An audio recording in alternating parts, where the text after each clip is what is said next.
susceptible to illness when it does not get adequate rest. The droppings in the loft are the best indication of the humidity levels in the healthy loft.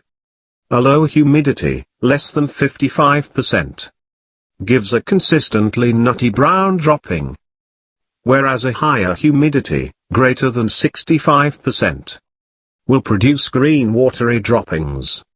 At night time, when the pigeons need to rest, there is always a rise in the humidity, because as the temperature drops the humidity rises. This explains the droppings turning wet and green the morning after a cold humid night, but which then turn nutty brown by the afternoon, as the day warms up and the humidity drops. No two lofts, even if they are identical, will have the same humidity levels, because the humidity inside the loft relates directly to the humidity outside their loft. The controlling factor of humidity is the location, or geography, of their loft.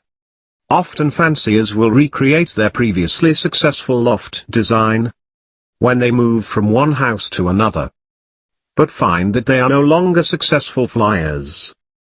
The only difference is the location of the loft. High humidity risk lofts. Lofts near water, ocean, lakes, rivers, waterways, drainage channels, swim pools. Lofts adjacent to large open low-lying areas, grassy areas, foggy areas. Lofts without sunshine to dry the ground, under trees, in valleys, on their wrong side of the hill and no sun until late in the afternoon. Lofts in high rainfall areas.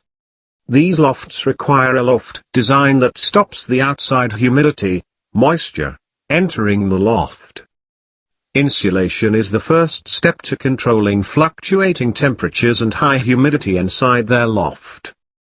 It is the moisture drops of condensation appearing on the inside of uninsulated walls and ceilings that increase the humidity inside their loft to the very high levels that predispose the race birds to restlessness and respiratory illnesses. The insulation of the walls and ceiling will stop this condensation and allow you to control respiratory diseases with the minimal use of medicines. In high humidity areas, shutting the loft up at night, or when it is raining, is a good method of controlling the humidity inside their loft. Louvers are commonly used, but the air circulation and the air quality inside the loft must not be compromised. Too often the loft is completely shut up with no thought about air circulation. The resulting stale loft makes the race birds lethargic due to lack of oxygen. Heaters at night are beneficial for the race team. The healthy team remains in top form when the loft is closed at night, by keeping it warm and dry. However, it is better to have a very open loft in flocks recovering from respiratory disease, to prevent the respiratory germs accumulating inside the loft from reinfecting the race birds. Oil-based bar heaters are safe and effective to use when the temperature drops below 12 degrees Celsius, and are used to prevent a loss of form by keeping the air and dry. Dehumidifying machines are also available, but the noise may prevent the birds from full rest. Hygrometers can be installed to monitor the humidity within the loft, but often the salts in the grit or mineral powder are equally effective in monitoring humidity above 65%. These salts attract moisture.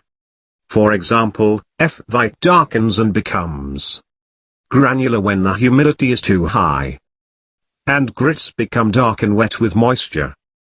Ventilation. When the air inside the loft is not as fresh as the outside air, then there is a ventilation problem. The traditional Australian loft is open at the front and gets good race results in areas with low humidity. Non-coastal and inland regions, South Australia etc., Such a loft requires little other ventilation other than vents on the back and side walls of their loft. Place the vents under the perches, rather than at the top, so that the air does not pass over the birds resting in the perches. The flow of air over the birds created by incorrectly placed vents is referred to as a draft, and causes illness. By preventing the birds from resting, the creation of proper ventilation in enclosed lofts is more difficult to achieve, and in dry areas, it is often better to avoid enclosed lofts. However, in high humidity and very cold areas, the loft must be enclosed at night to maintain the form of the fit race team, although it is opened up as much as possible during the day. The best lofts can be opened up during the day and closed up at night, when it is raining or during cold humid weather. More ventilation is required in closed lofts than open lofts. Ceiling or wall ventilation fans are often used to improve the circulation inside the loft. Vents placed on the back and side walls near the floor are open during the day and on warm nights, and closed when it is wet or cold. Double-check the quality of the air inside an enclosed loft by asking an asthmatic friend to stand inside and pass an opinion as to the freshness of the air. Pigeon numbers. Overcrowded lofts do not race to their true potential.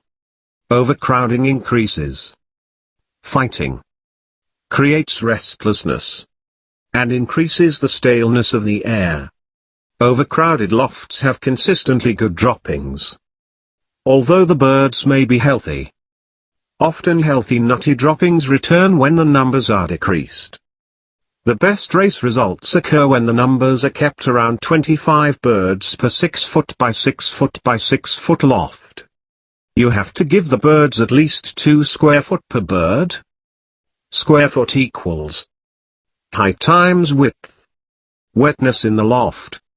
Waterproofing the loft is a priority, because wet floors endanger the health of the birds. Fit race birds immediately lose form, and often succumb to coccidiosis 3 days after the floor gets wet. Disinfecting or cleaning the loft using water must be reserved for warm days, or allowed to dry whilst the birds are out exercising.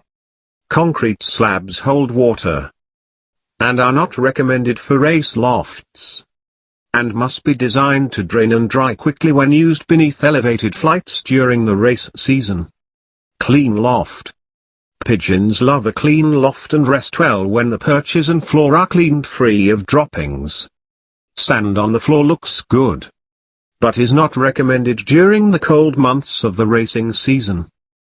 At this time the birds may suddenly over-engorge on it and lose form because of the resulting gut ache. Pigeons love to lie down on straw, but it must be perfectly fresh, clean and be free of dust or moisture. Black marks and a musty smell to the straw indicate mold on the straw, which can damage the pigeon's air sacs when inhaled. The loft is cleaned at least once and even better twice daily during the racing season. Twice daily cleaning allows the fancier to monitor the health of the race team very closely. A change in the droppings is then recognized very early and the appropriate remedy. Rest. Water cleanser. Medicines. Loft heaters can be quickly and effectively prescribed. The design of the loft must be such that scraping is made as easy as possible. The floor should be perfectly flat and smooth, and the perches must be wide enough and brought out from the wall for easy scraping. Loft position. The best lofts are positioned in the yard to get the most amount of sunlight from the day during the racing season. In Australia, the best direction to face the loft is between northwest to northeast, because the sun moves northward during the winter months of racing. Lofts need as much sunlight as possible. They also need space to breathe fresh air, and are best away from trees, fences, and be elevated. Loft materials for ceilings, walls and floors. In high humidity areas, the ceiling and walls of the pigeon loft must be lined. If consistent tracing results are to be enjoyed, masonite and wood are better insulators than metal. The best floor for racing is made of wood, form ply, or marine ply, because it is a good insulator, stays warm, and is smooth for effective scraping. It can be unscrewed and replaced with wired floors during the off-season if required. Wood floors are harder to disinfect. Concrete floors are not recommended in the race loft, because they are cold and retain moisture. But they are good for the breeding loft, and can be used for the race loft if they are centrally heated. In high humidity areas, wire floors are not recommended for racing, because the droppings beneath the wire accumulate moisture and grow fungus, which causes molding disease. They are acceptable in dry areas and during the breeding season, but must be treated for fungus and insects regularly. Loft location. A pigeon loft with pigeons that are allowed to fly outside should be out in the open. It should not be covered by trees. The pigeons need to be able to see their surroundings. They also need to be able to see their loft when they are flying. If you get a choice, do not place your loft near wires. Pigeons flyers that have lots of wires around their homes have many problems with broken legs and wings. Loft direction. Your pigeon loft should be facing the direction of your most pleasant weather. It should be facing away from the bad weather of winter. For most people, the best direction to face air lofts is to the east or south. Blocks. The loft should be placed on concrete blocks. If you are building your pigeon loft on a concrete floor, the blocks are not needed. Most fanciers have a wooden floor in their loft.